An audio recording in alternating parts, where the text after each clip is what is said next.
Okay, there's a story of Rabbi Salanter. Rabbi Salanter was the one who started the Musar movement. They said there's a story about him. At one time, he was very makpid, he was very strict, and anytime he would do Netilat Yadayim, it's brought down in the Gemara, it's brought down in Halakha, to use a lot of water. It was a very big thing to use a lot of water.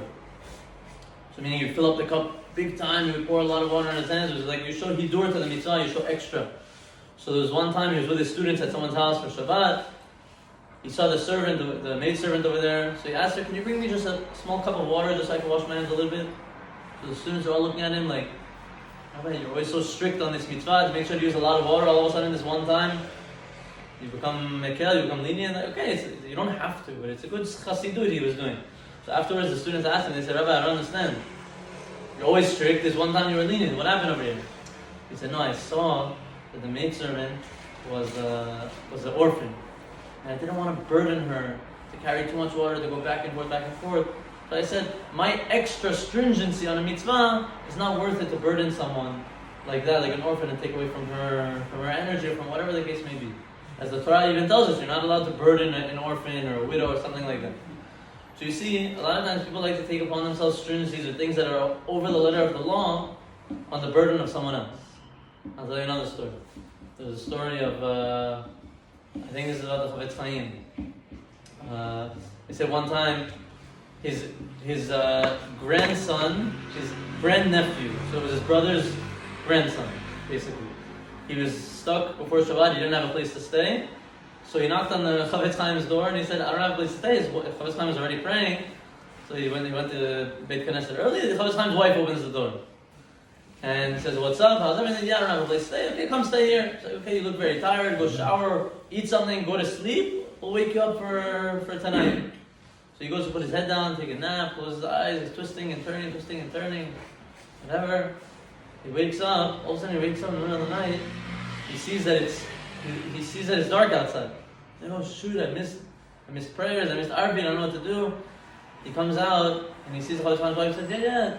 It's okay, it became late. I saw you looked very tired. We didn't want to wake you or so." And they saw the Chavetz Chaim was sitting there at the Kiddush table, at the Shabbat table, waiting for him to make Kiddush. So he felt very upset, making the Chavetz Chaim wait. He's like, okay, it's not such a big deal. It's like maybe 8, 9 o'clock. He looks at a clock and he sees 4 o'clock in the morning. The clock's wrong, it's messed up. The clock's messed up. He didn't say anything. He went, he prayed Arvi quick, he came to the table, they had Kiddush, quick meal, they went to sleep. All of a sudden, the kid is a little bit confused. He's like, "Why is the meal so quick? What's going on?" He doesn't understand, whatever. He goes to Chavetz Chaim's wife, and he's like, "I think you guys know, by the way, you have a clock in the kitchen over here. The clock is wrong, it's a mistake. It says 4 o'clock in the morning." He said, "No, it's not wrong." "What do you mean it's not wrong?" The kid understood. He slept the whole night. He slept through the whole entire night. And the Chavetz Chaim, he said, "I'm not going to, God forbid, take away from my guest's sleep, take away from someone's sleep. Why? So I can make Kiddush? What piton?" He sat there till 4 o'clock in the morning waiting for his guest to wake up. He sat there the whole night, they didn't say a word. The kid woke up, he saw 4 o'clock in the morning, he made a mistake, he thought it was wrong. He came to the table, they made Kiddush, everything, he went to bed. The kid understood huge musar. When there's someone else under your responsibility, when there's someone else near you, you don't burden someone else to do your mitzvah. You take upon yourself your mitzvah, you do your, whether it's the letter of the law or above letter, whatever it has to be, you do your thing, and not on the burden of someone else. Not to take over someone else's life. I think it's a huge lesson for all of us. When you're growing in life, make sure that you're not hurting people on the way. Make sure you're bringing everyone up with you.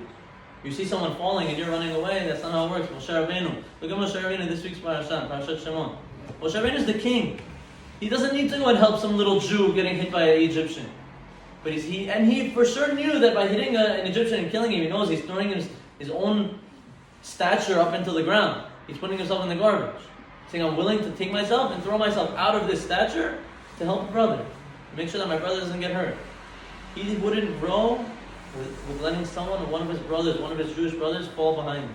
He went over and picked him up and helped him out. And right away, all of Egypt found out, and Paro wanted to kill Moshe Rabbeinu, the parasha says. Moshe Rabbeinu runs away, and for that reason he became the savior of the Jewish people. He says, "I'm not going to stand and watch someone get hurt so that I can stay at the top where I am." I think it's a very big message.